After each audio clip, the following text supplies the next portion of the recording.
The fluorescent lights buzzed overhead as Zara Delacroix counted the crumpled bills in her worn leather wallet for the third time that morning. $17.38. Just enough for a cup of coffee and maybe a day-old sandwich. From the hospital cafeteria, she closed her eyes for a moment, letting the weight of exhaustion settle into her shoulders as she sat in her beat-up Honda Civic outside Riverside Memorial Medical Center.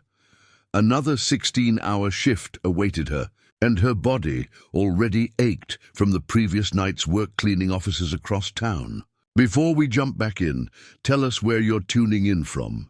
And if this story touches you, make sure you're subscribed, because tomorrow I've saved something extra special for you. But what Zara didn't know as she gathered her strength for another grueling day was that a chance encounter with a seemingly ordinary patient in room 314 was about to transform her life in ways she could never imagine. A man who would challenge everything she thought she knew about hope, healing, and her own hidden potential. A man whose true identity would shake the very foundations of the hospital where she struggled to make ends meet.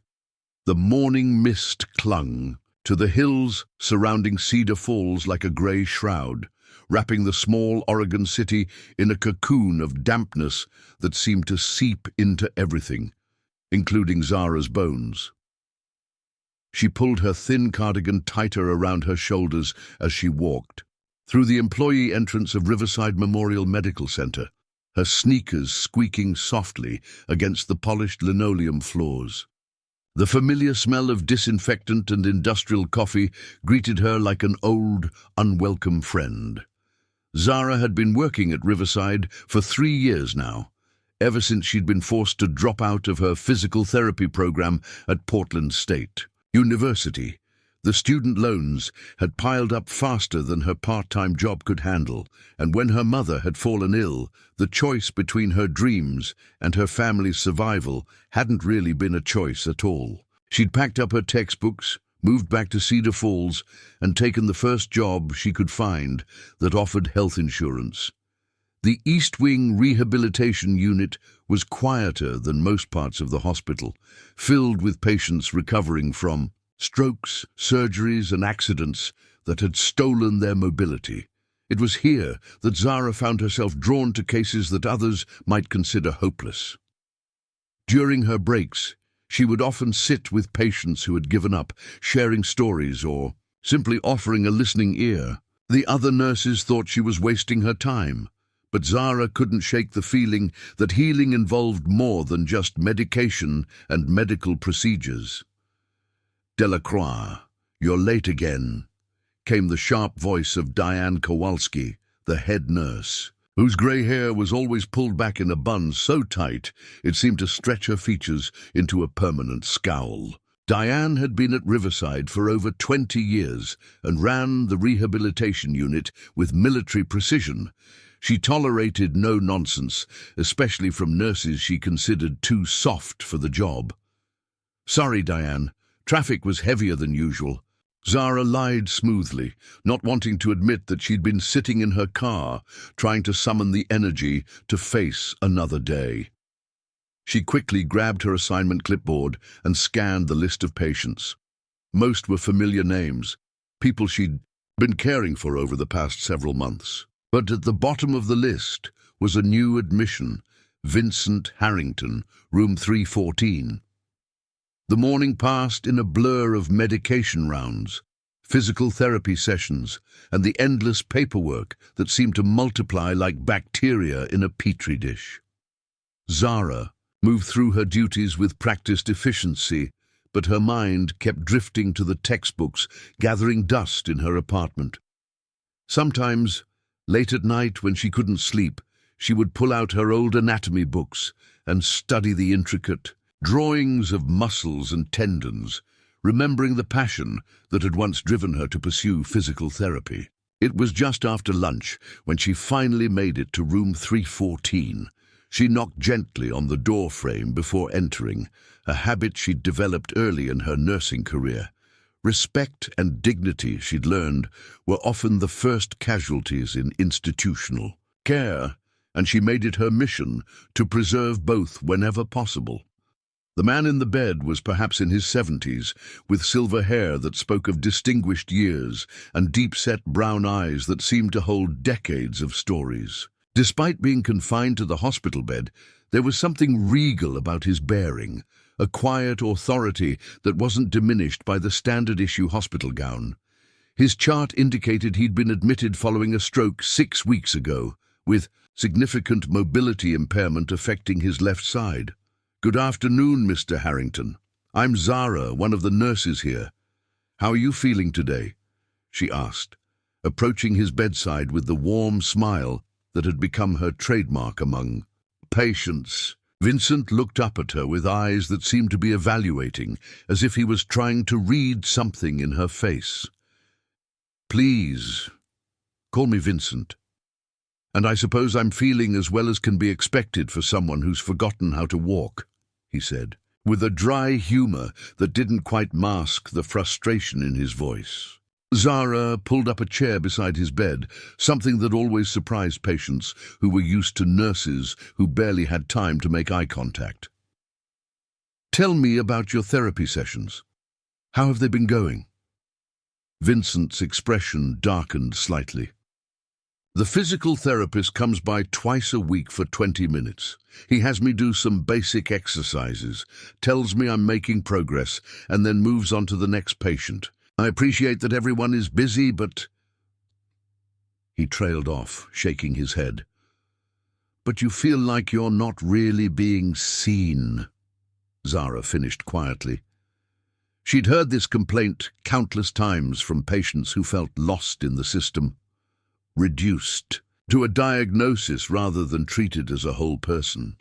Exactly. Vincent's eyes widened slightly, surprised by her perceptiveness. "Everyone keeps telling me to be patient, that recovery takes time, but I can feel my muscles getting weaker every day.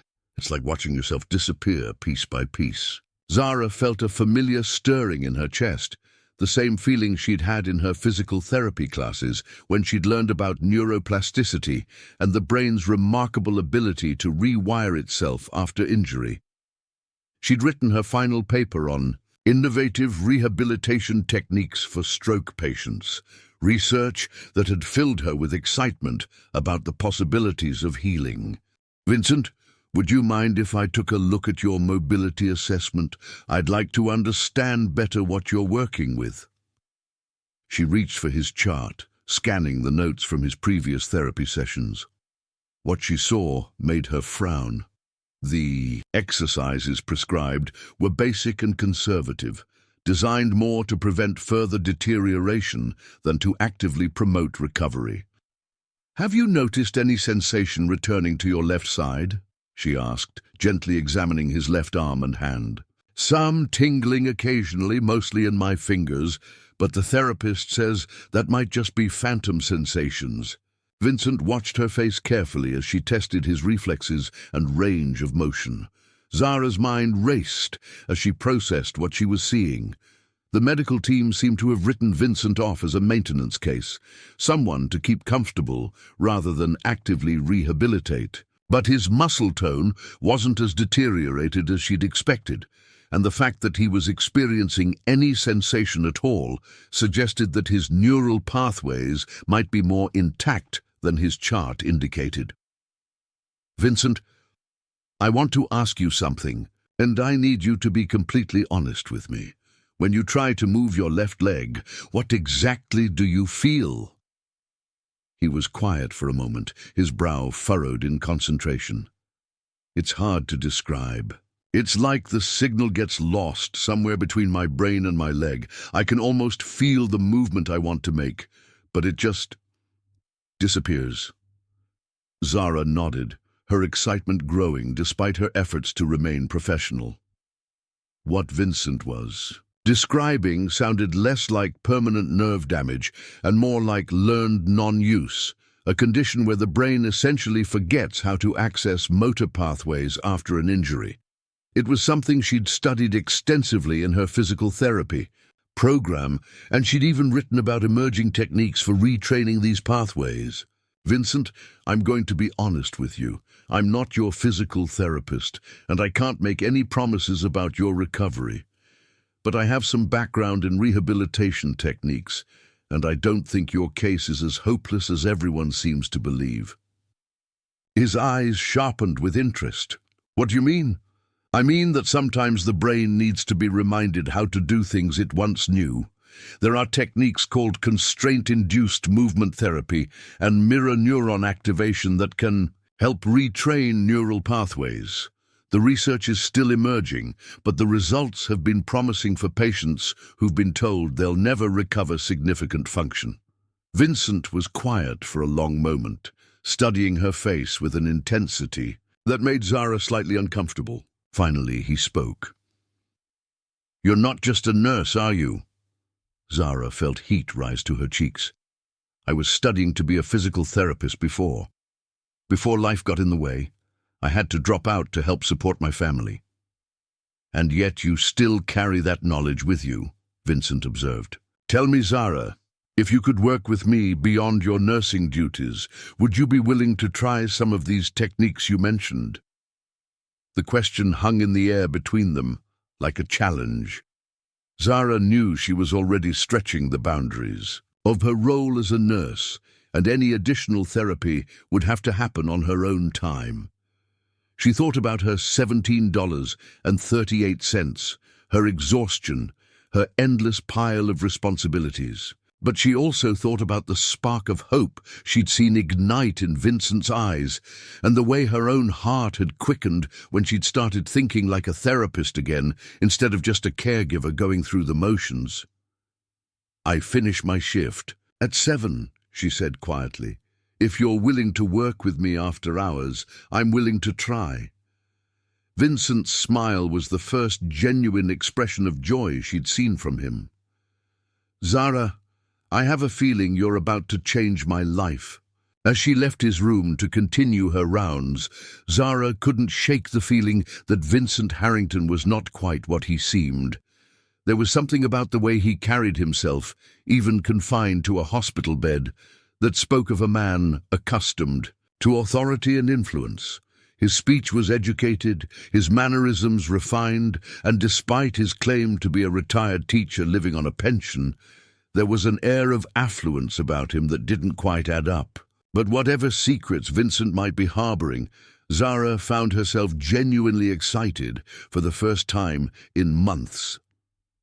That evening, she would dust off her old textbooks and remember what it felt like to be more than just someone who distributed medication and changed bedsheets. She would remember what it felt like to heal. The rest of her shift passed quickly, her mind already formulating a therapy plan based on the latest research she'd read before dropping out of school. She would start with basic mirror therapy to reactivate dormant neural pathways, then progress to constraint-induced movement therapy if Vincent showed improvement. It was unconventional, potentially risky to her job security, and definitely outside her scope of practice as a nurse. But as she watched the sun set over the hills surrounding Cedar Falls, painting the sky in brilliant oranges and purples, Zara felt something she hadn't experienced in years, the possibility that tomorrow might be different than today. Little did she know that Vincent Harrington had spent the afternoon making phone calls to various department heads throughout the hospital, asking subtle questions about the young nurse who had given him the first real hope he'd felt since his stroke. Preparing and narrating this story took us a lot of time, so if you are enjoying it, subscribe to our channel. It means a lot to us. Now back to the story. And little did she know that her name was about to appear on the radar of people who could change her life in ways she'd never imagined. As Zara gathered her things and prepared to head home for a few hours of rest before returning for Vincent's first unofficial therapy session, she caught sight of her reflection in the hospital's windows. For the first time in months, the woman looking back at her didn't look defeated. She looked determined. The stage was set for a transformation that would ripple far beyond room 314, touching lives and changing destinies in ways that neither Zara nor Vincent could yet foresee. But transformation, as Zara was about to learn, rarely comes without risk, sacrifice, and the courage to step beyond the comfortable boundaries of what we think is possible. The hospital corridors felt different at 7:30 in the evening. The fluorescent lighting seemed harsher against the empty hallways, and the usual bustle of day shift activity had given way to the quieter rhythm of night operations. Zara walked purposefully toward room 314, her old physical therapy textbooks tucked under one arm, and a small bag containing resistance bands and other improvised therapy tools slung over her shoulder. She had spent her dinner break researching constraint-induced movement therapy protocols on her phone, refreshing her memory about techniques she'd only read about in academic papers. The theory was sound. By restricting the use of the unaffected limb, the brain could be encouraged to re-establish connections with the damaged neural pathways. But theory and practice were two very different things, especially when working with a patient who had been written off by the conventional medical establishment. Vincent was awake when she knocked on his door, sitting upright in bed with an alertness that surprised her. Most patients at this hour were drowsy from pain medication or simply exhausted from the day's activities. But Vincent's eyes were sharp and focused, as if he'd been anticipating her arrival. "I wasn't sure you'd actually come back," he said with a slight smile. "Most people make promises they can't keep, especially to patients they barely know." Zara set her materials on the bedside table and pulled up a chair. "I keep my word, Vincent, but before we start, I need you to understand something." "What?" "We're about to do isn't approved by your medical team. I'm not your official physical therapist, and if something goes wrong, it could cost me my job." "Then why are you here?" Vincent asked, his tone serious now. Zara was quiet for a moment, considering her answer. "Because I've seen too many people give up when they still had fight left in them. Because I've spent 3 years watching the healthcare system treat symptoms instead of believing in recovery. And because—" She paused, struggling to articulate, something she'd barely admitted to herself. "Because I need to remember who I used to be before I became just another cog in the machine." Vincent nodded slowly. "Zara, I want you to know that whatever happens here, whatever risks you're taking, I appreciate more than you can possibly understand. I've been in this bed for 6 weeks feeling like my life was over. You're the first person who's looked at me and seen potential instead of decline." She opened her largest textbook to a chapter on neuroplasticity and motor relearning. "All right, let's start with some basic assessments. I need to understand exactly what we're working with before we can design a treatment plan." For the next hour, Zara put Vincent through a series of tests she remembered from her clinical rotations. She examined his muscle tone, tested his reflexes, and carefully documented his responses to various stimuli. What she discovered both encouraged and frustrated her. Vincent's muscles showed less atrophy than his chart suggested, and his reflexes, while diminished, were definitely present. The conventional therapy he'd been receiving was so conservative it was essentially maintaining his disability rather than challenging it. "Vincent, I'm going to be honest with you. Your recovery potential is significantly better than what anyone has told you, but the work we're about to do is going to be difficult, potentially painful, and definitely exhausting. Are you prepared for that?" His response was immediate and firm. "Zara, I've spent the last 6 weeks feeling like a prisoner in my own body. Whatever discomfort you're talking about can't be worse than the helplessness I've been living with." She started with mirror therapy, a technique where the patient watches their functional limb perform movements while their brain attempts to send similar signals to the affected limb. Using a small mirror she'd brought from home, Zara positioned it, so that Vincent could see the reflection of his right hand while focusing on moving his left.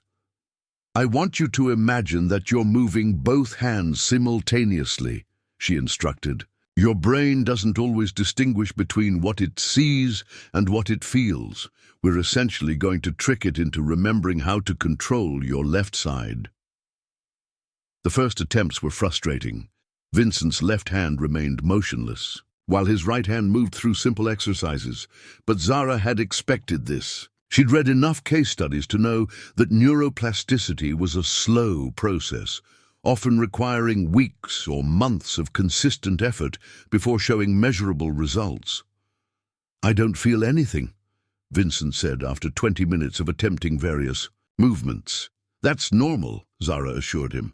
"We're not looking for immediate results. We're looking for any sign that your brain is starting to remember these pathways exist. Sometimes that starts as just a tiny muscle twitch or a feeling of warmth."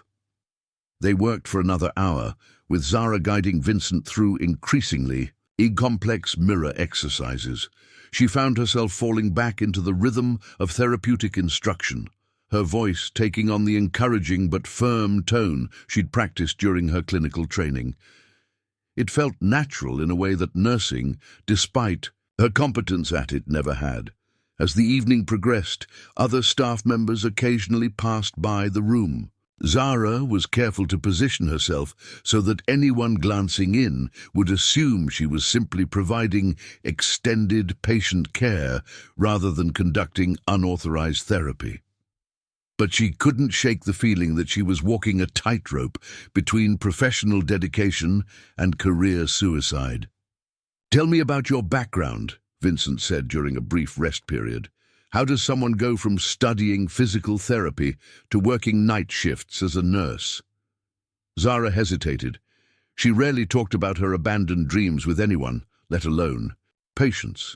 But something about Vincent's genuine interest and the intimate nature of their work together made her feel safe to share.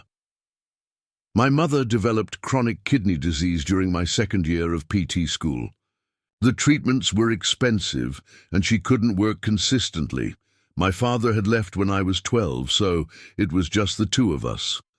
I had student loans piling up, and the part-time jobs I could manage around my class schedule weren't enough to cover both tuition and her medical bills." She adjusted the mirror and guided Vincent through another set of exercises. "I kept telling myself I'd go back to school once things stabilized, but chronic illness doesn't really stabilize. It just becomes your new normal. The nursing job at Riverside came with health insurance and decent pay, so I took it. That was 3 years ago." "Do you regret it?" Vincent asked quietly. "I regret that the system forced me to choose between my education and my family's survival," Zara said. "But I don't regret taking care of my mother. She died 8 months ago, and at least I was able to make her last years comfortable." Vincent was quiet for a moment, his expression thoughtful. "I'm sorry for your loss. It sounds like you sacrificed a great deal for someone you loved." "Everyone makes sacrifices," Zara said, deflecting the sympathy she still found difficult to accept.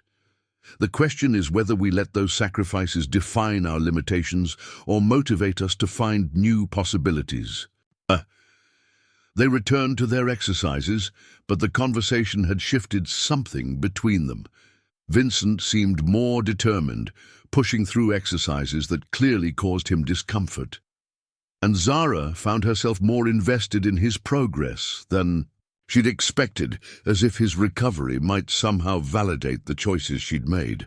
Near the end of their session, something remarkable happened. While Vincent was attempting to flex his left wrist during a mirror exercise, Zara noticed the slightest movement in his left index finger. It was barely perceptible, more of a twitch than controlled movement, but it was undeniably intentional.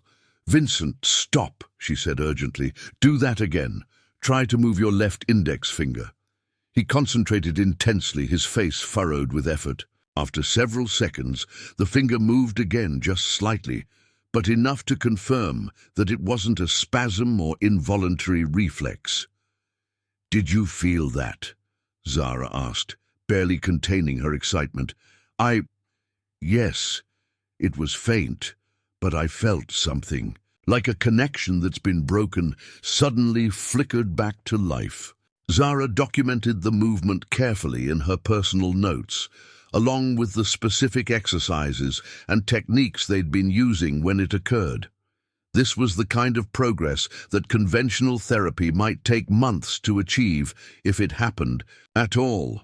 "Vincent, what we just witnessed is your brain beginning to rewire itself. That tiny movement represents thousands of neural connections attempting to re-establish themselves. This is exactly what we were hoping for." The hope in Vincent's eyes was unmistakable, but Zara was careful to temper expectations. "This is just the beginning. We have a lot of work ahead of us, and progress won't always be linear.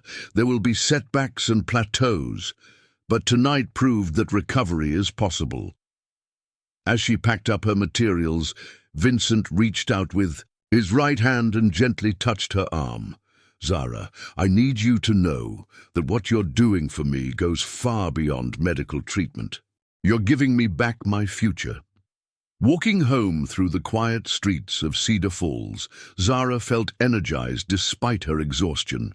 For the first time since dropping out of school, she felt like she was using her knowledge and skills for their intended purpose.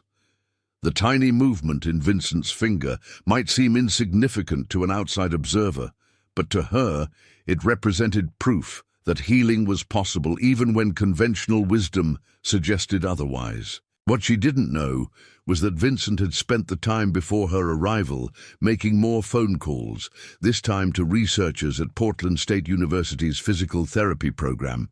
He'd been asking careful questions about a former student named Zara Delacroix, her academic record, and the circumstances of her departure from the program. The answers he received had been illuminating in ways that would soon become very important.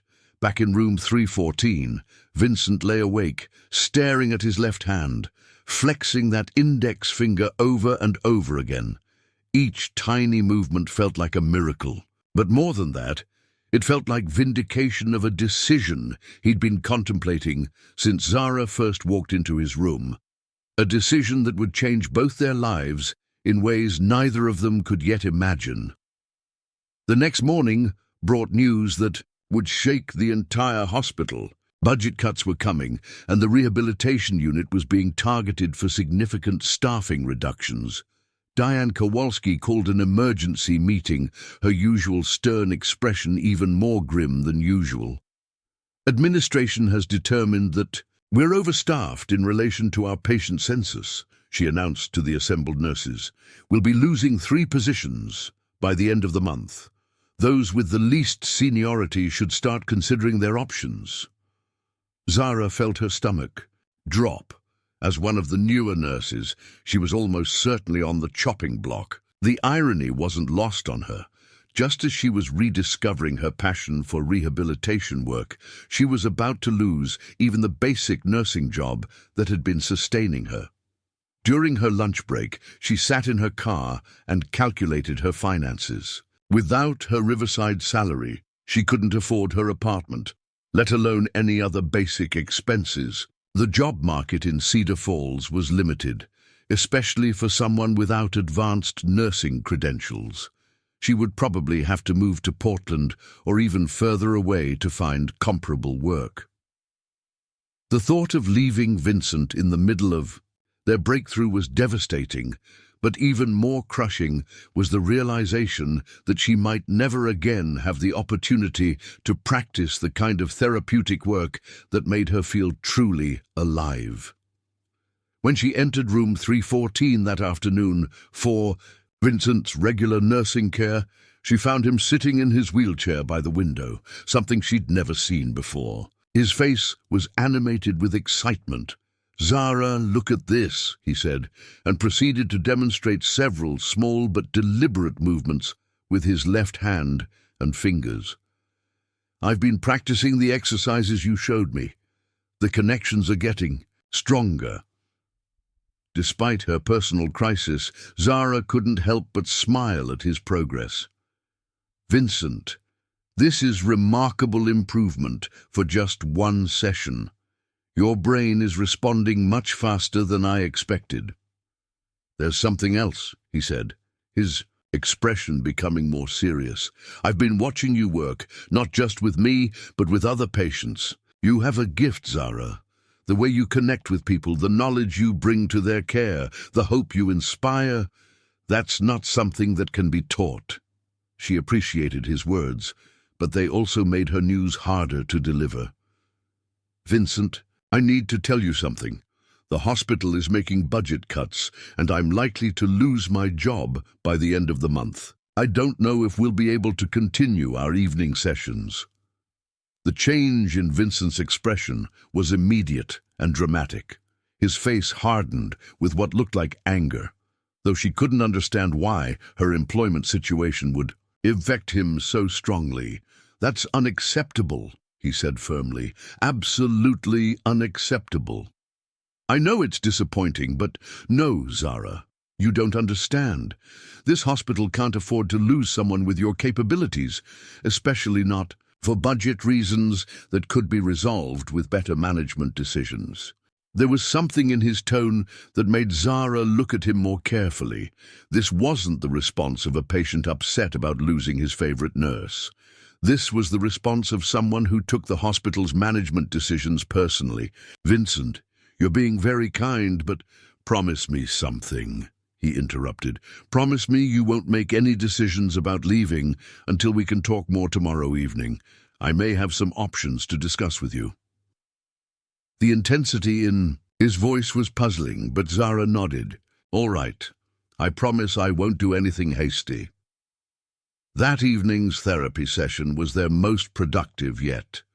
Vincent's fine motor control continued to improve, and they successfully progressed to more complex, constraint-induced movement exercises. But Zara couldn't shake the feeling that Vincent was holding something back, some important piece of information that would explain his unusual reaction to her job situation. As she prepared to leave, Vincent made a request that surprised her. Zara, tomorrow I'd like you to attend the hospital board meeting that's scheduled for 3 o'clock. I know it's unusual for staff nurses to attend board meetings, but I think you might find it educational. Vincent, I don't think I'm allowed to attend board meetings. Those are for administration and department heads. Trust me, he said with a smile that held secrets. You'll be welcome there. I've made sure of it. As Zara walked home that night, she found herself more confused than ever about Vincent Harrington. His improvement was accelerating beyond anything she'd seen in medical literature.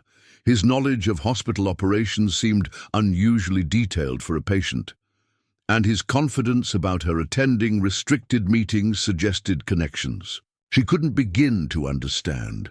But the mystery that intrigued her most was the growing sense that Vincent's recovery was about to become the catalyst for changes that extended far beyond room 314. Changes that might transform not just his future, but hers as well. The boardroom at Riverside Memorial Medical Center was a place Zara had never imagined she would enter.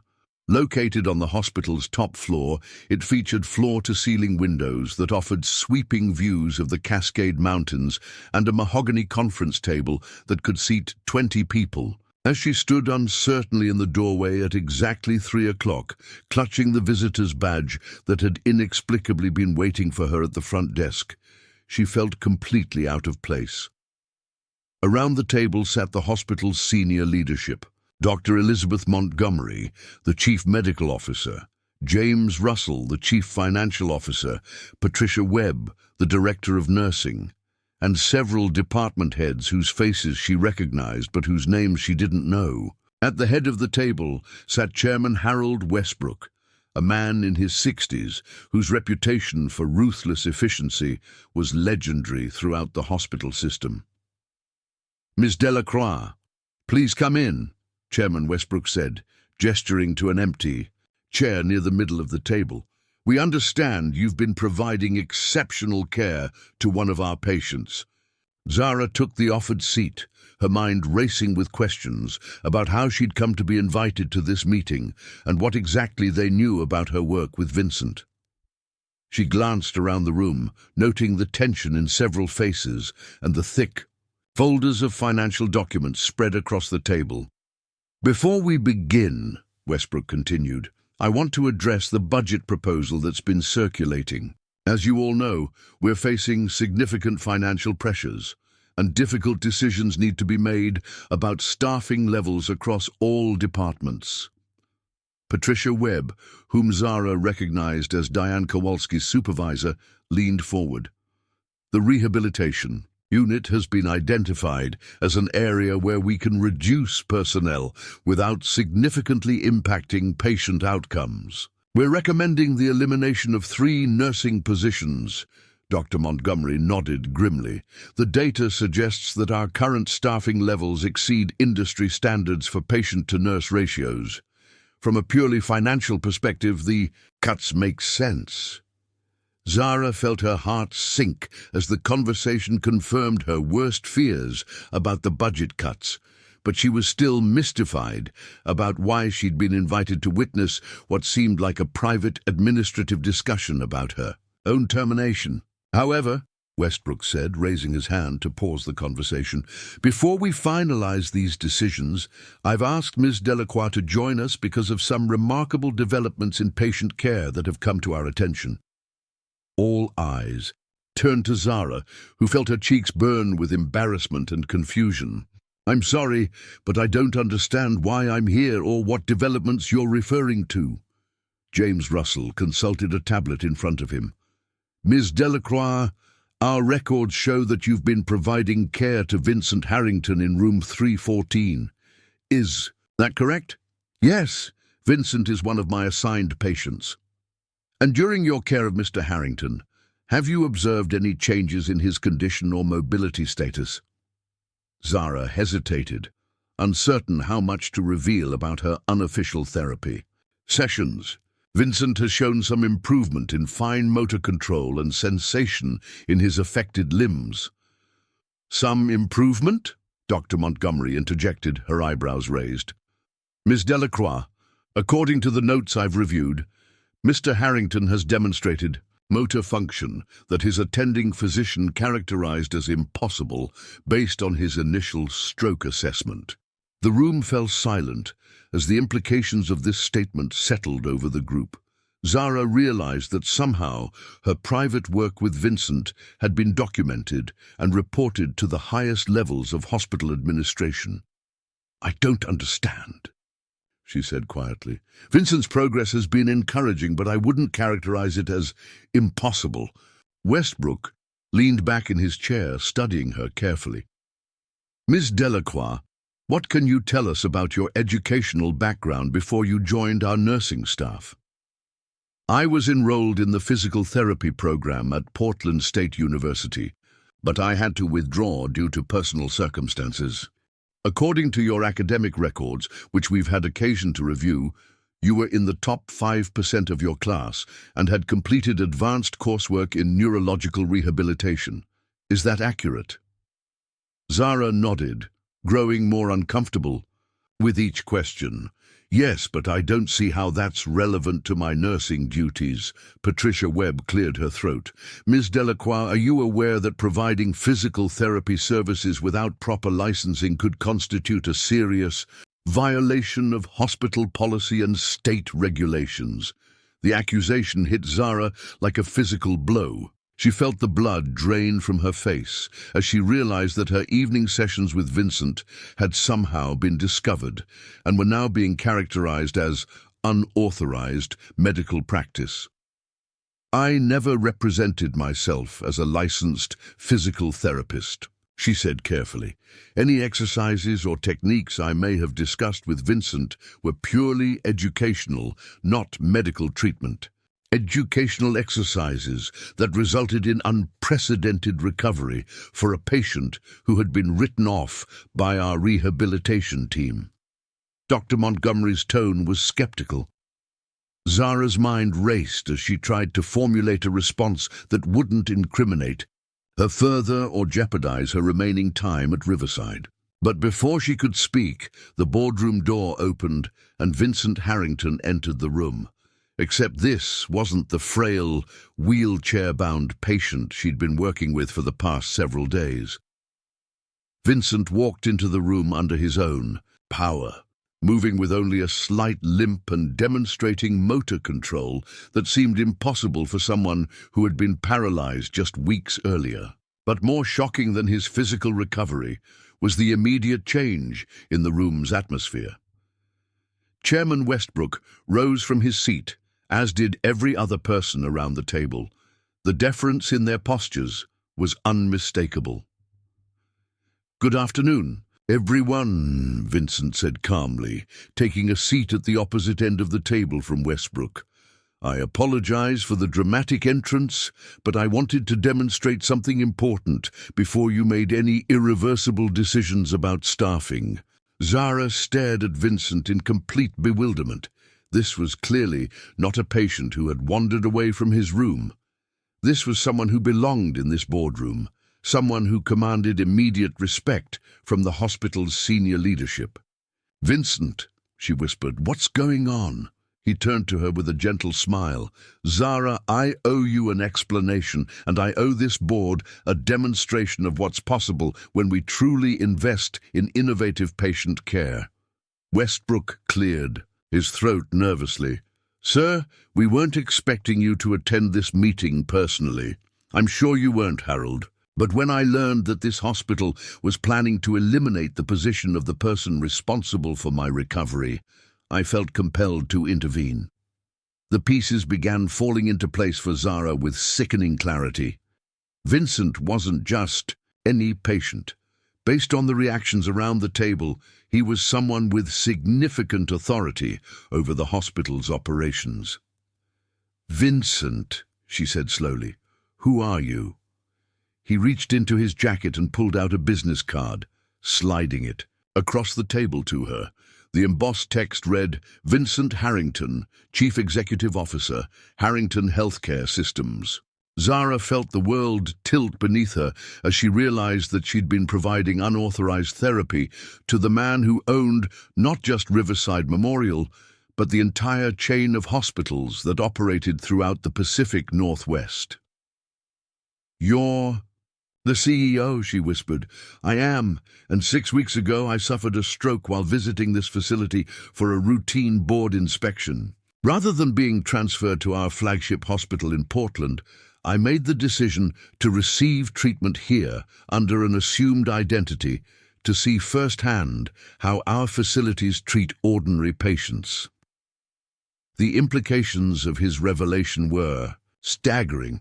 Vincent had been conducting an undercover evaluation of his own hospital while recovering from a stroke, and Zara had unknowingly become part of his investigation. Dr. Montgomery leaned forward, her expression troubled.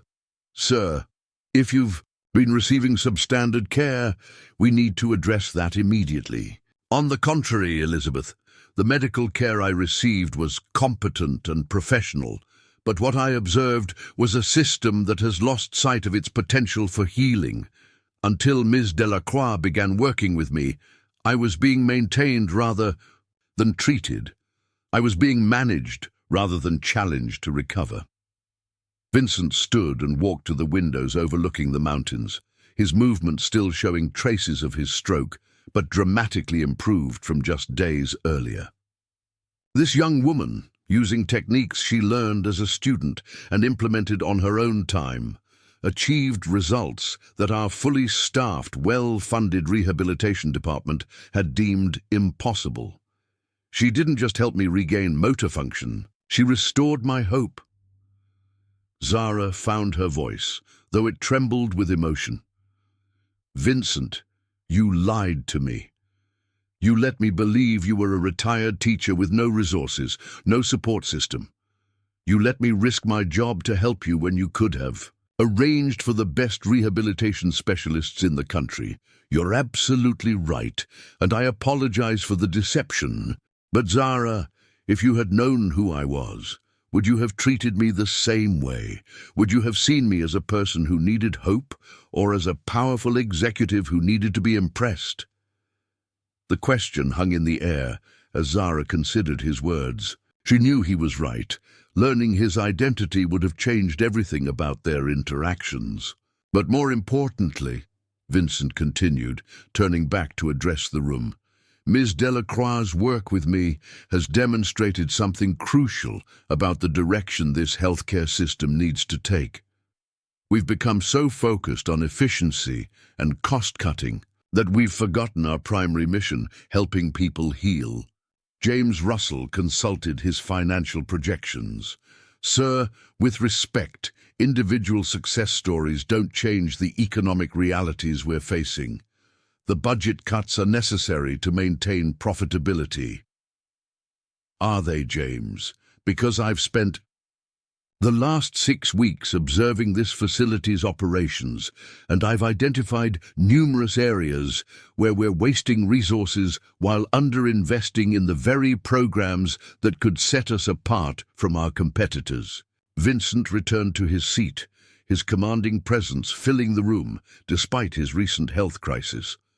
Ms. Delacroix represents exactly the kind of innovative thinking we need to cultivate, not eliminate.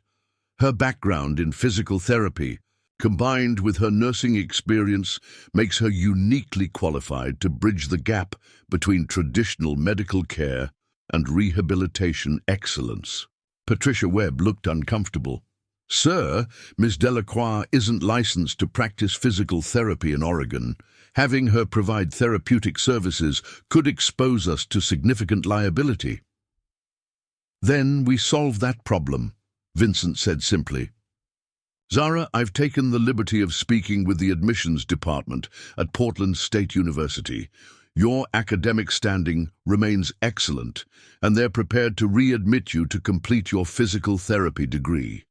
Harrington Healthcare Systems will cover your tuition, provide a living stipend, and guarantee you a position in our new integrated rehabilitation program upon graduation. Zara felt as though she couldn't breathe. The offer was beyond anything she could have imagined, but it also felt overwhelming and somehow unearned. I don't understand, she said. Why would you do this for me? Because talent like yours shouldn't be wasted due to economic circumstances, because the techniques you used with me represent the future of rehabilitation medicine, and because this healthcare system needs leaders who see patients as people with unlimited potential, not problems to be managed. Dr. Montgomery leaned forward. Sir, are you proposing that we establish a new rehabilitation program? I'm proposing that we revolutionize our approach to patient care. Ms. Delacroix will be our first rehabilitation specialist to combine nursing expertise with advanced physical therapy training. She'll develop protocols for neurological recovery that we can implement across all our facilities. The scope of Vincent's vision was breathtaking, but Zara found herself focusing on a more immediate concern. Vincent, what about the other nurses who are losing their jobs? I can't accept this opportunity if it comes at the expense of my colleagues. Vincent smiled, and for the first time since entering the boardroom, his expression was purely warm rather than commanding. Zara, that question tells me everything I need to know about your character. The budget cuts are being rescinded. Instead of reducing staff, we're going to invest in training and development programs that will elevate the entire rehabilitation department. Westbrook looked up from his notes. Sir, the financial projections for such an expansion will be funded through reallocation of resources from executive compensation and administrative overhead, Vincent interrupted firmly. We've been top-heavy for too long. It's time to invest in the people who actually provide patient care. As the meeting continued with discussions of implementation timelines and program development, Zara sat in stunned silence, trying to process the complete transformation of her life that had occurred in the span of 30 minutes. She thought about her mother, who had always encouraged her to pursue her dreams despite their financial limitations. She thought about the abandoned textbooks in her apartment and the passion for healing that she'd reluctantly set aside. And she thought about Vincent lying in that hospital bed, trusting her with his recovery when he could have revealed his identity and demanded the best specialists in the world. "Zara," Vincent said, drawing her attention back to the present, "I need you to know that this offer comes with no obligations beyond your commitment to excellence in patient care. If you prefer to complete your degree elsewhere or pursue opportunities outside our system, I'll respect that decision. What you've given me can't be repaid with money or career advancement." She looked around the table at the faces of people who, just an hour earlier, had been preparing to terminate her employment. Now they were discussing her future as a cornerstone of an innovative new program that could transform rehabilitation care throughout the region. "I need some time to think about this," she said quietly. "Of course, take all the time you need, but Zara, I want you to consider this. Sometimes the universe puts us exactly where we need to be even when we can't see the bigger picture. You were meant to be in room 314. You were meant to help me remember what healing looks like. And now, if you choose to accept it, you're being offered the chance to help countless others discover the same hope you gave me." As the meeting concluded and the boardroom began to empty, Zara remained in her chair, overwhelmed by the magnitude of the day's revelations. Vincent approached her as the last of the administrators filed out. "I know this is a lot to absorb," he said gently. "And I know my deception has complicated your feelings about everything that's happened between us. But I need you to understand that every moment of progress we achieved together was real. Your techniques, your dedication, your belief in my recovery.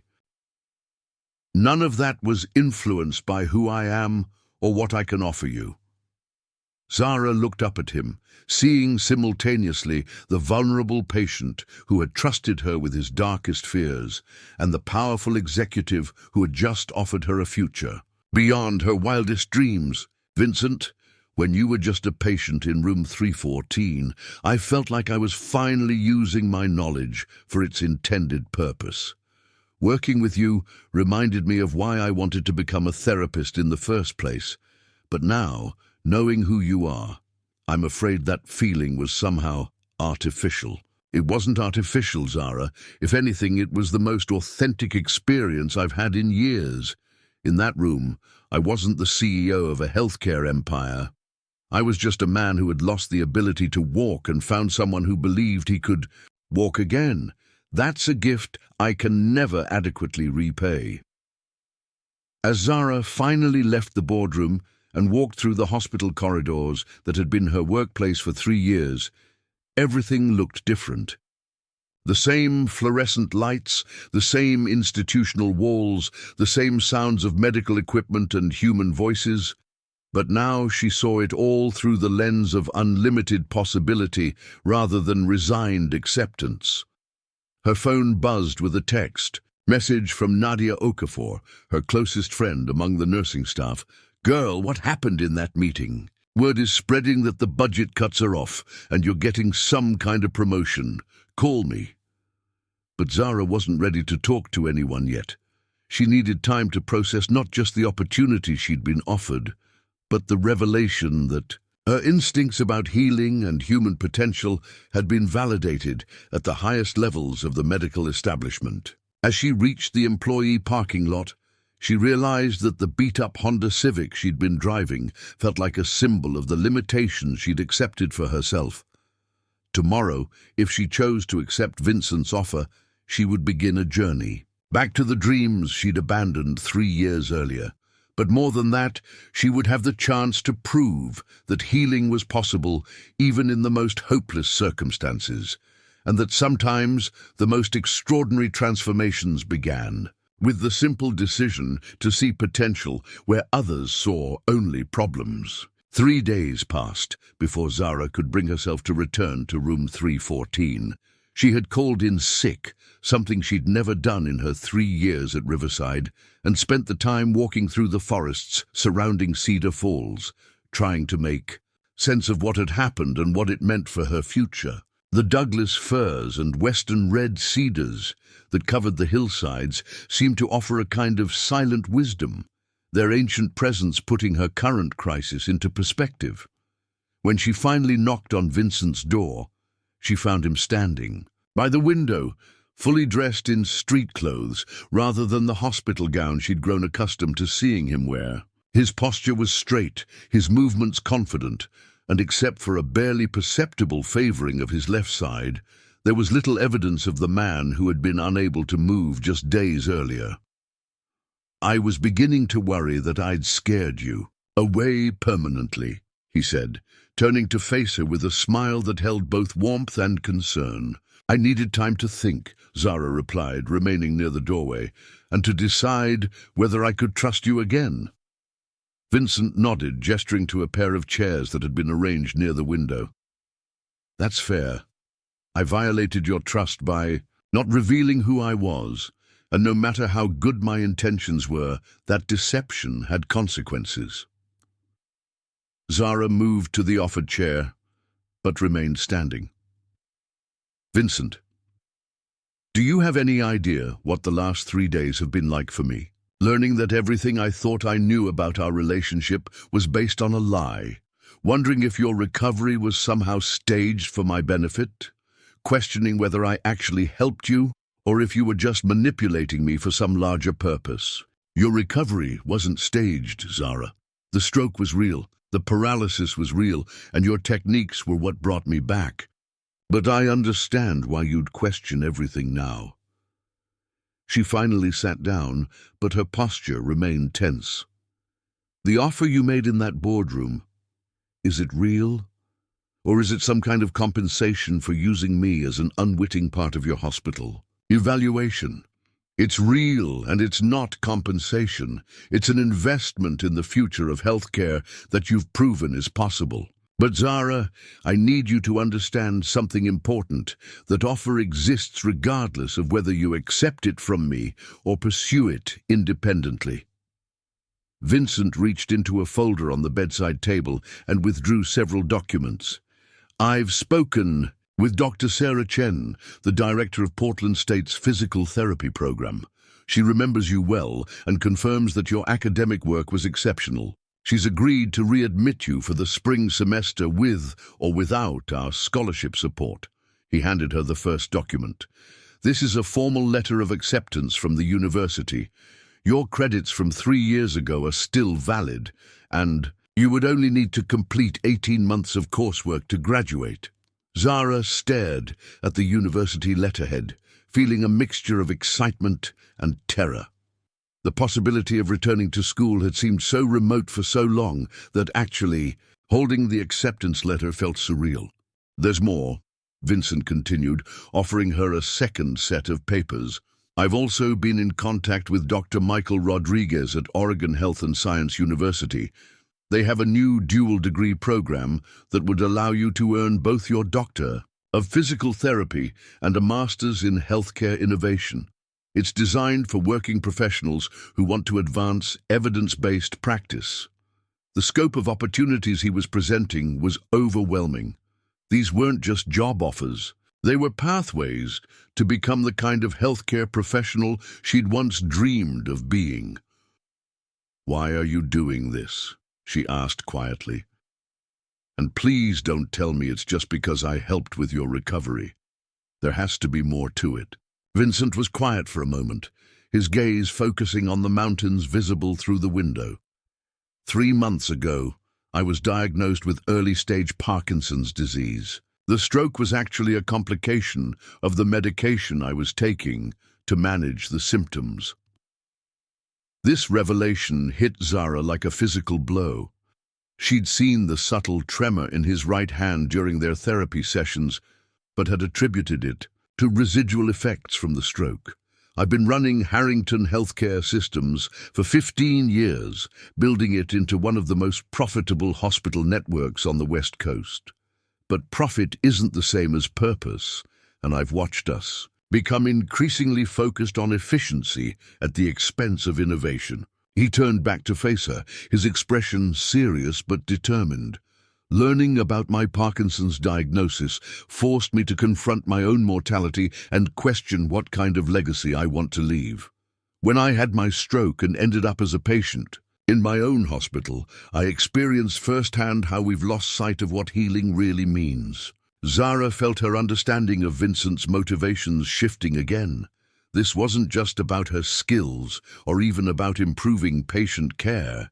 This was about a man facing his own declining health and trying to transform a system he'd helped create.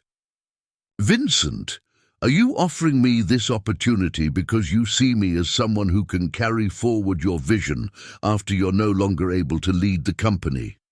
"Partially, yes. But more than that, I see you as someone who has the knowledge, compassion, and innovative thinking necessary to revolutionize how we approach neurological rehabilitation. What you accomplished with me in just a few sessions represents the kind of breakthrough that could help thousands of patients." He handed her a third document, this one bearing the official letterhead of Harrington Healthcare Systems. "This is a formal job offer for the position of Director of Neurological Rehabilitation Research. It comes with a substantial salary, full benefits, research funding, and the authority to develop new treatment protocols across all our facilities." Zara scanned the document, her eyes widening as she read the compensation details and job responsibilities. The position would give her more authority and resources than she'd ever imagined possible, but it also represented a level of responsibility that felt intimidating. "There's one more thing," Vincent said, his tone becoming more personal. "I've established a foundation focused on removing financial barriers for healthcare students from underrepresented backgrounds. If you accept the university programs I've outlined, you would become the Foundation's first fellowship recipient, but more importantly, you'd help design the criteria for future recipients." The magnitude of what Vincent was offering went far beyond her individual circumstances. He was proposing to use her story as the foundation for systemic change that could impact countless other students facing the same financial obstacles that had derailed her own education. "This is incredible," Zara said, setting the documents aside. "But Vincent, I need to ask you something directly. Are you dying?" "We're all dying, Zara. The question is what we do with the time we have left. My Parkinson's is progressive but manageable for now. I have probably 10 to 15 good years ahead of me, maybe more with advances in treatment, but I've realized that I don't want to spend those years simply maintaining a profitable business. I want to spend them creating something that will continue to heal people long after I'm gone." Zara stood and walked to the window, looking out at the same view that had provided comfort during her darkest moments at Riverside. The late afternoon sun was casting long shadows across the hospital parking lot, and she could see her Honda Civic among the cars belonging to the evening shift staff. "If I accept your offer," she said without turning around, "how do I know I'm not just becoming another employee in your healthcare empire? How do I maintain the independence and authenticity that made our therapeutic relationship successful?" "That's exactly the right question to ask," Vincent replied. "And the answer is that you don't accept my offer. You create your own path using the resources and opportunities that are available to you, whether through our system or elsewhere." She turned to face him, surprised by his response.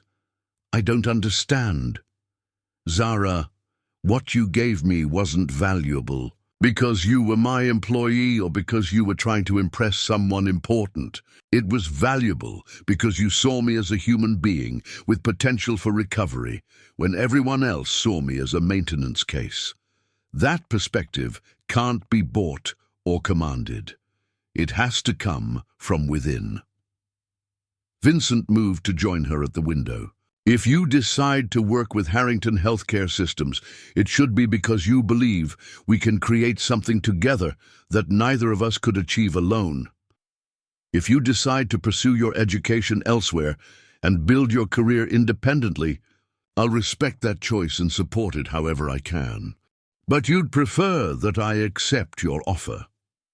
I'd prefer that you make the decision that allows you to have the greatest positive impact on patient care. If that's with us, wonderful. If it's somewhere else, I'll be proud to have played a small role in helping you get there. Zara felt something shift inside her as she processed Vincent's words. For the first time since learning his true identity, she began to see past the overwhelming nature of his offer to the core of what he was actually proposing. A partnership. In creating something new, rather than simply accepting a position in something that already existed. Tell me about your vision for this neurological rehabilitation program, she said. Not the job offer or the organizational structure, but what you actually envision happening for patients. Vincent's eyes lit up with enthusiasm that reminded her of their early therapy sessions. I envision a program where every stroke patient, every spinal cord injury patient, every person dealing with neurological trauma has access to the kind of innovative, personalized care that you provided for me. I see research protocols that combine cutting-edge neuroscience with compassionate human connection. He began pacing slowly around the room, his energy building as he described his ideas. I want to create rehabilitation centers that feel more like healing sanctuaries than clinical facilities. Places where patients and their families feel hope instead of resignation. Where the focus is on what's possible rather than what's been lost. That sounds idealistic, Zara said, though she found herself caught up in his vision. It is idealistic, but you proved that idealism can produce measurable results. Your techniques with me weren't just compassionate, they were effective in ways that traditional therapy hadn't been. Zara moved away from the window and sat back down, her mind racing with possibilities. If I were to accept this opportunity, what kind of timeline are we talking about? How quickly would you expect to see results? That's entirely up to you. The goal isn't to rush into something that isn't sustainable. If you choose to return to school, we support that timeline. If you want to start with a smaller pilot program while you're completing your degree, we can arrange that. The important thing is creating something that will have lasting impact. A knock at the door interrupted their conversation. Diane Kowalski entered, her usual stern expression softened by what looked like genuine concern. Mr. Harrington, I wanted to check on your discharge arrangements for tomorrow, she said, then noticed Zara. Oh, I'm sorry, I didn't realize you were in a meeting. Not at all, Diane. Please come in. Actually, I was hoping to speak with both of you together. Diane looked puzzled, but entered the room fully. Is there something wrong with Ms. Delacroix's patient care? Quite the opposite, Vincent said with a smile. I wanted to thank you for allowing Zara the flexibility to spend extra time with me during my recovery. Her dedication to patient care is exactly the kind of excellence that makes Riverside special. Zara watched the interaction with fascination, seeing how Vincent managed to acknowledge Diane's authority while subtly praising Zara's work. It was a masterful display of leadership that made her realize how much she still had to learn about navigating complex organizational dynamics. Zara has always been one of our most dedicated nurses, Diane replied, though her tone suggested she was still processing the situation. But I have to admit, I was surprised to learn about her background in physical therapy. Her interdisciplinary knowledge has been invaluable, Vincent said. In fact, it's made me realize that we should be doing more to identify and develop the hidden talents of our staff members. After Diane left, Zara found herself looking at Vincent with new appreciation for the complexity of his position. He wasn't just offering her an opportunity. He was navigating the delicate politics of organizational change while managing his own health challenges and trying to honor the relationships he'd built during his time as a patient. Vincent, I need to ask you something personal. When you're not being the CEO of a healthcare empire, who are you? What matters to you outside of work? The question seemed to catch him off guard. I'm not sure I know how to answer that anymore. I've been so focused on building the business that I've lost touch with who I am outside of it. But these past few weeks, working with you, remembering what it feels like to be vulnerable and dependent on others for care, it's reminded me that there's more to life than quarterly earnings reports. Do you have family? People who care about you outside of your professional role? I was married for 20 years, but my ex-wife would tell you that I was married to the business more than I was to her. We divorced 5 years ago. No children. Most of my relationships have been professional rather than personal. Zara felt a wave of sadness for this man who had achieved enormous success, but seemed to have sacrificed personal connections in the process. Vincent, if you're asking me to help you build something meaningful in the healthcare system, I need to know that you're also committed to building something meaningful in your own life. What do you mean? I mean that if we're going to create healing environments for other people, we both need to be whole people ourselves. You can't pour healing into the world from an empty cup. Vincent was quiet for a long moment, considering her words. You're right, and I think that's another reason why this partnership could be valuable for both of us. You remind me that healing isn't just about medical techniques, it's about human connection and authentic relationships. As the evening shadows began to lengthen, Zara realized that her decision was becoming clearer.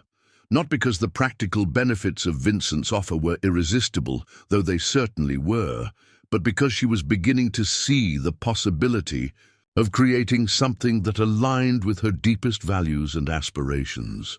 Vincent, I want to accept your offer, but with conditions. Name them. First, I want to complete my physical therapy degree through the dual program at OHSU. I need to earn my credentials legitimately, not just be granted authority based on your influence. Agreed. Second, I want to start with a small pilot program here at Riverside. Before we expand to other facilities, I want to prove that these techniques can be replicated and scaled effectively. That makes perfect sense. Third, I want to establish clear boundaries between your personal recovery and my professional development. If we're going to work together long-term, our relationship needs to evolve beyond patient and caregiver. Vincent nodded thoughtfully. That's wise and probably necessary for both of us. And finally, I want you to commit to your own healing journey. If you're asking me to help transform healthcare, I'm asking you to transform your approach to personal relationships and work-life balance. That's the most challenging condition you've set, Vincent said with a rueful smile, but also probably the most important. Zara extended her hand toward him. Partners? Partners, he agreed, shaking her hand with a firm grip that conveyed both gratitude and mutual respect. As Zara left room 314 for what she realized would be the last time as Vincent's nurse, she felt a profound sense of completion mixed with anticipation for what lay ahead. The scared, financially struggling young woman who had entered this room just days earlier was gone, replaced by someone ready to step into a future filled with possibility and purpose. Walking through the hospital corridors one more time as a floor nurse, she said goodbye to colleagues and patients who had been part of her life for 3 years. Tomorrow, she would begin the process of transforming not just her own career, but potentially the way neurological rehabilitation was approached throughout the entire healthcare system. The weight of that responsibility was enormous, but for the first time in years, Zara felt capable of carrying it. She had learned that healing was possible even in the most challenging circumstances, and now She had the opportunity to prove that lesson on a scale she'd never imagined possible. 6 months later, Zara stood in the sunlit atrium of the newly constructed Delacroix Center for Neurological Recovery, watching as the first group of patients participated in what she had come to call possibility therapy. The space bore little resemblance to traditional rehabilitation facilities, with its soaring glass ceiling, living walls of greenery, and treatment areas that felt more like comfortable living rooms than clinical environments. The morning light streamed through the skylights, casting gentle patterns across the polished concrete floors, where Maria Santos, a 43-year-old teacher, was taking her first independent steps since a car accident had left her with a traumatic brain injury 4 months earlier. Her husband Carlos stood nearby, tears streaming down his face as he watched his wife walk toward him with determination etched in every careful movement. "Remember what we practiced, Maria," Zara called out encouragingly. "Trust your body to remember what it knows how to do." The transformation in Maria's gait over the past 6 weeks had been remarkable. But more important to Zara was the transformation in her spirit. When Maria had first arrived at the center, she had been convinced that her teaching career was over, that her role as a mother to 2 young children would be forever diminished. Now, she was making plans to return to her classroom in the fall. Adapted, but not defeated, Zara had learned that true rehabilitation required healing not just the body, but the soul's capacity to envision a meaningful future. The techniques she had developed with Vincent had evolved into a comprehensive approach that addressed the psychological and emotional aspects of neurological recovery, alongside the physical challenges.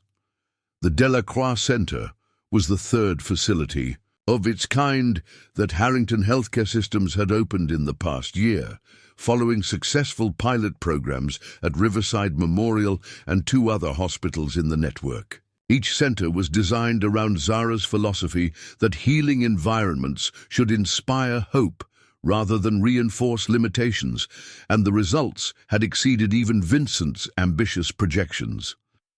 "Dr. Delacroix," came a voice from behind her.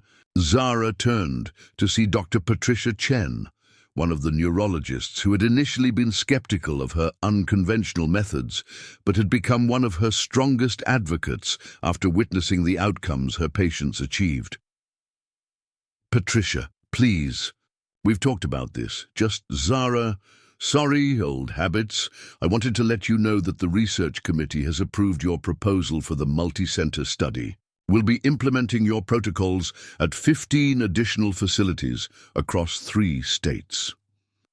The news should have filled Zara with satisfaction, but instead she felt the familiar weight of responsibility that came with success. Each new facility meant hundreds of additional patients who would be counting on her methods to restore not just their mobility, but their sense of purpose and possibility. "That's wonderful news," she said, though her tone was more thoughtful than celebratory. "Have we finalized the training curriculum for the new staff? Vincent wanted to discuss that with you at this afternoon's leadership meeting. He's particularly interested in your thoughts on how to maintain the personal connection that seems so crucial to your approach as we scale up." Zara nodded, still amazed by how naturally she had transitioned from struggling night shift nurse to healthcare innovator. The 18 months she had spent completing her doctoral degree at OHSU had been intense but exhilarating, combining advanced coursework with hands-on research that validated many of her intuitive approaches to neurological rehabilitation. The dual degree program had provided her with both the clinical credentials and the research methodology skills necessary to document and replicate her successes. More importantly, it had given her the confidence to trust her instincts while remaining grounded in evidence-based practice. "Dr. Delacroix, excuse me," another voice interrupted her thoughts. She turned to see James Morrison, a young man in his 20s who had been paralyzed in a skiing accident 8 months earlier. He was standing upright with the assistance of forearm crutches, but his smile was radiant. "James, look at you. How are the new braces working out?" "They're incredible. I never thought I'd be able to stand long enough to cook dinner, but last night I made pasta for my girlfriend. It was just spaghetti with marinara sauce, but it felt like the most important meal I'd ever prepared." Zara felt the familiar tightening in her throat that came whenever she witnessed these moments of rediscovered independence. Each small victory represented not just physical progress, but the restoration of dignity and self-determination that neurological injuries could steal from patients. "James, I want you to remember this feeling," she said, "not just the physical sensation of standing, but the emotional satisfaction of being able to care for someone you love. That's what we're really working toward here, not just movement, but meaning." As James continued on his way to his therapy session, Zara reflected on how profoundly her understanding of healing had evolved since those first tentative sessions. With Vincent in room 314, she had learned that the human nervous system was remarkably adaptable, but only when patients believed that adaptation was possible. The key insight that had shaped all her subsequent work was that hope was not just a psychological comfort for patients dealing with neurological trauma. It was an active ingredient in the recovery process itself. When patients could envision themselves regaining function, their brains seemed more willing to forge new neural pathways and strengthen existing connections. Lost in thought again, Vincent's voice came from behind her, and she turned to see him approaching with his characteristic, measured gait. His movement had continued to improve over the months, and while he would never fully recover his pre-stroke mobility, he had regained enough function to live independently and continue his leadership of the healthcare system. "Just watching." "The morning session," Zara replied. "Maria took 15 independent steps today. Last month she couldn't stand without assistance." "And how many steps did she believe she could take when she first arrived?" 0. She was convinced she'd never walk again. Vincent nodded knowingly. "The power of shifting expectations. It's something I've been thinking about a lot lately, not just in terms of patient care, but in terms of organizational culture." Zara had noticed that Vincent's leadership style had evolved significantly since his stroke and recovery. Where he had once focused primarily on efficiency metrics and financial performance, he now spent equal time considering the human impact of policy decisions and the long-term sustainability of the changes they were implementing. "Speaking of organizational culture," she said, "I've been reviewing the applications for the new fellowship program.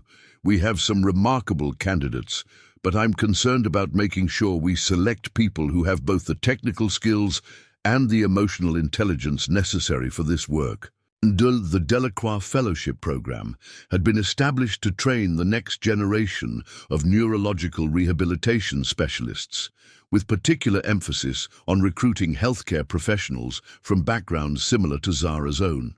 The program provided full funding for advanced education in exchange for a commitment to work in underserved communities or with populations that had limited access to innovative rehabilitation services. "What criteria are you using to evaluate emotional intelligence?" Vincent asked. "Primarily their responses to scenario-based questions about working with patients who have lost hope. The technical skills can be taught, but the ability to see potential in seemingly hopeless situations seems to be more innate." They walked together toward the administrative wing of the center, passing therapy rooms where patients were engaged in activities that looked more like adaptive sports training than traditional medical treatment. Zara had insisted that the center include a fully equipped gym, an art therapy studio, and even a teaching kitchen where patients could practice daily living skills in realistic environments. "Zara, I wanted to talk with you about something personal before our meeting this afternoon," Vincent said as they reached her office. She gestured for him to take a seat in one of the comfortable chairs near the windows that overlooked the center's therapeutic garden. "What's on your mind?" "I've been offered an opportunity to speak at the International Conference on Neurological Recovery next month in Geneva. They want me to present our model as a case study in healthcare innovation." "That's fantastic, Vincent. It's exactly the kind of platform we need to share these approaches with the global medical community." They've also asked me to bring a co-presenter, someone who can speak to the clinical and research aspects of what we've developed. I'd like that person to be you." Zara felt a familiar flutter of anxiety mixed with excitement. Public speaking had never been her strength, and the thought of presenting to an international audience of medical professionals was intimidating. But she also recognized the importance of the opportunity to influence how neurological rehabilitation was approached on a global scale. "I'm honored that you'd think of me, but Vincent, I'm not sure I'm ready for that level of visibility. What if I say something wrong? Or what if the research community isn't receptive to our methods?" "Zara, do you remember what you told me about the importance of believing in possibilities even when they seem unlikely?" She smiled, recognizing her own words reflected back to her. "Point taken. But this feels different. When I was working with you, the worst-case scenario was that my techniques wouldn't help. If I misrepresent our work at an international conference, I could damage the credibility of everything we've built." Vincent leaned forward in his chair, his expression serious but encouraging. "Let me share something with you that might help put this in perspective.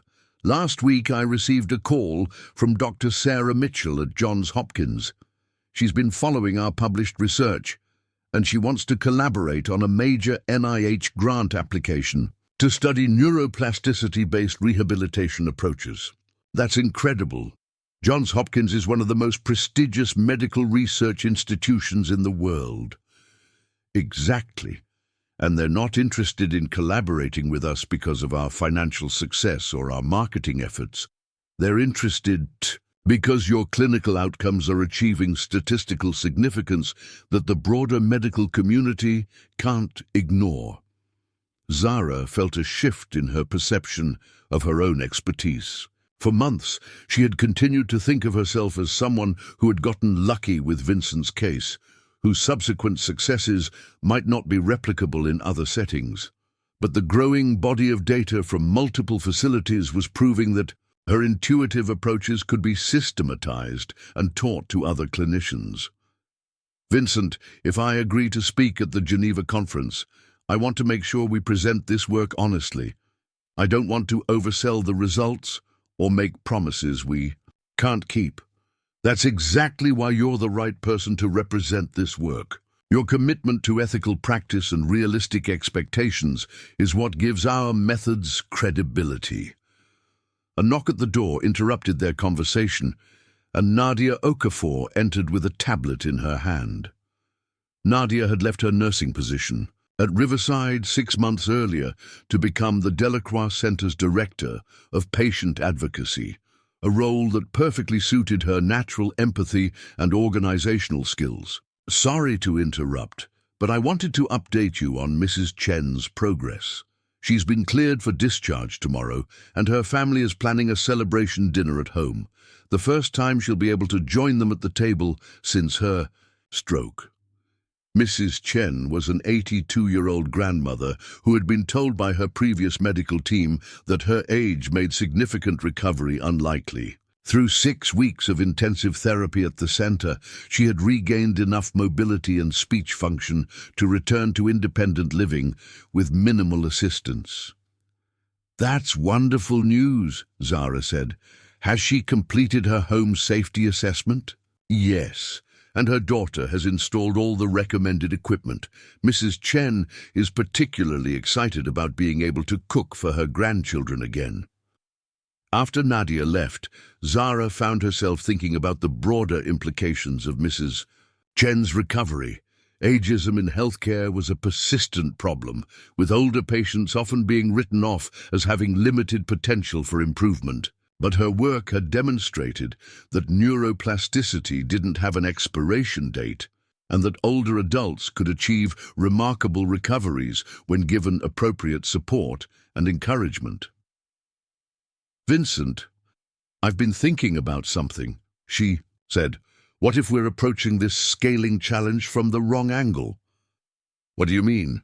"Instead of trying to train more clinicians to replicate my specific techniques, what if we focused on changing the fundamental assumptions that healthcare providers make about neurological recovery? What if we could shift the entire field's understanding of what's possible?" Vincent's eyes lit up with interest. "Go on."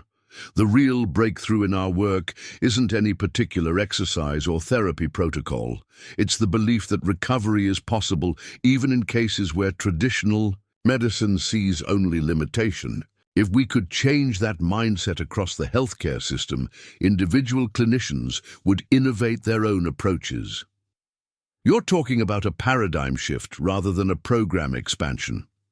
"Exactly. Instead of building more centers like this one, what if we focused on transforming existing rehabilitation facilities by changing how they think about patient potential?" Vincent was quiet for several minutes, considering the implications of what she was suggesting. "That's a much more ambitious goal than what we've been working toward, but it could also have a much broader impact.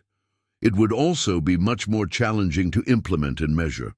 Changing institutional culture is harder than implementing new clinical protocols. But if it worked, it could benefit millions of patients rather than just the thousands we can serve directly." Zara felt a familiar surge of excitement as she contemplated the possibilities. This was how she had felt during those first therapy sessions with Vincent, when she had sensed that they were working towards something much larger than his individual recovery. "Vincent, I think I'm ready to speak at the Geneva conference, but I want to present this larger vision, not just our clinical results." "Are you sure? That's a much riskier approach. You'd be challenging some fundamental assumptions about how healthcare systems operate. When has playing it safe ever led to meaningful change? Besides, someone needs to start this conversation, and we have the data to support it." As the afternoon meeting progressed, Zara found herself articulating ideas she hadn't fully realized she was developing. The success of the Delacroix Center had given her confidence in her clinical abilities, but more importantly, it had shown her that healing was possible on multiple levels simultaneously. Individual patients could recover function that medical experts deemed impossible. Healthcare teams could learn to see potential rather than limitations. And entire systems could be transformed to prioritize hope alongside evidence-based practice. "There's one more thing I want to discuss," Vincent said as the meeting was concluding. "I've been thinking about succession planning for the healthcare system." Zara felt a chill of concern. "Are your health issues progressing faster than expected?" "No, my condition remains stable, but I've realized that building something sustainable means ensuring it can continue to evolve without depending on any single leader. I want to start transitioning more strategic decision-making authority to you and other leaders who share our vision." The prospect of taking on even greater responsibility within the organization was both thrilling and terrifying. Zara had grown comfortable with her role as a clinical innovator and researcher, but organizational leadership required a different set of skills entirely. "Vincent, I appreciate your confidence in me, but I'm not sure I'm ready for that level of responsibility. 3 years ago, you weren't sure you were ready to provide unauthorized therapy to a stroke patient. 2 years ago, you weren't sure you were ready to return to graduate school. 6 months ago, you weren't sure you were ready to open your own rehabilitation center. Do you see a pattern here?" Zara laughed despite herself. You're suggesting that my self-doubt might not be the most reliable indicator of my actual capabilities. I'm suggesting that growth requires stepping into roles before we feel completely prepared for them. The question isn't whether you're ready. It's whether you're willing to learn what you need to know. As Zara drove home that evening through the familiar streets of Cedar Falls, she reflected on how dramatically her life had changed since that morning when she had counted $17.38 in her wallet. The financial security that came with her new position was certainly meaningful, but more important was the sense that her work was aligned with her deepest values and aspirations. She thought about her mother, who had always encouraged her to pursue her dreams, despite their financial limitations. She thought about the patients she had worked with over the past months, each of whom had taught her something new about the resilience of the human spirit. And she thought about Vincent, whose trust in her abilities had given her permission to trust herself. The next morning, Zara arrived at the center early to prepare for a presentation she would be giving to the board of directors of the American Physical Therapy Association. The organization had invited her to speak about innovative approaches to neurological rehabilitation, and she planned to use the opportunity to introduce some of the broader concepts she and Vincent had been discussing. As she reviewed her slides, she realized that her journey from struggling nurse to healthcare innovator was itself a kind of recovery story.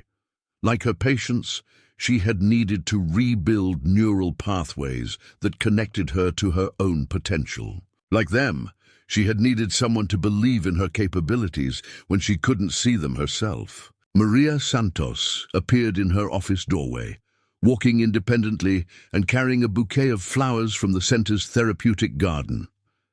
"Dr. Delacroix, I wanted to thank you before I officially graduate from the program today," Maria said, her voice steady and clear.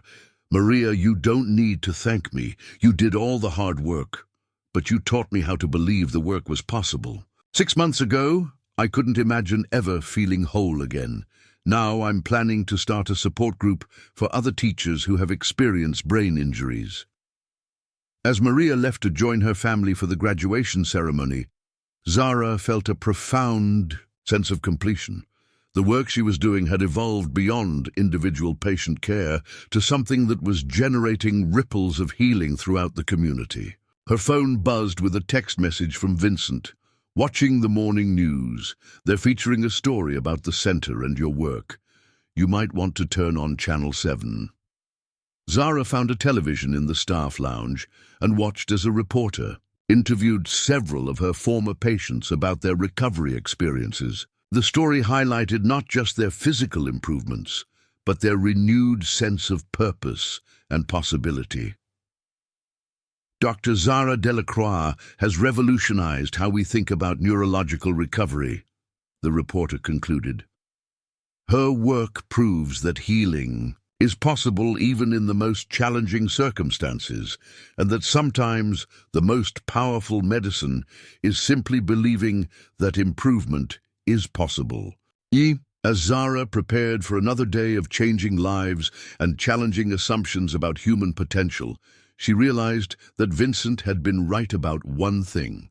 Sometimes the universe puts us exactly where we need to be, even when we can't see the bigger picture. She had been meant to be in room 314. She had been meant to help Vincent remember what healing looked like, and now she was meant to help the world discover that the capacity for recovery and transformation exists in everyone, waiting to be awakened. By the right combination of knowledge, compassion, and unwavering belief in human possibility. Up next, you've got 2 more standout stories right on your screen. If this one hit the mark, you won't want to pass these up. Just click and check them out.